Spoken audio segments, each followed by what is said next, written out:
The closer for this lesson is an explain and solve closer.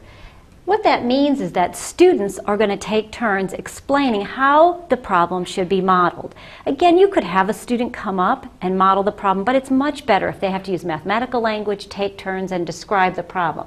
So what you're doing is you're reviewing what they practiced today. Let's see, you're checking for understanding.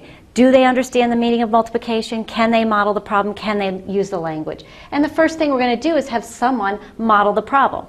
They can read aloud. We can have a conversation. Do we agree or disagree? Is this the correct way to paraphrase this problem? Now, let's have someone model. And you're hoping that the student's going to say, well, we have to divide the number line into 4 equal parts or fourths. And I've got 1/4 as my starting value. I want to reinforce the vocabulary starting value. Another student should be able to tell you that you're going to click the plus to make 1/4. Now, how do we model the product? That would be next in my sticky note. Well, we model it by dragging the 1/4 down 4 times. So I have 1 group, 2 groups, 3 groups, 4 groups of 1/4. Now, what's the last thing we want? Can someone describe how to do the equation?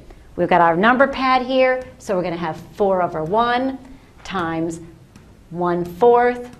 And what are we going to say that that's equal to? Well, we're going to say that it's equal to 4/4, which is going to be equal to 1 whole.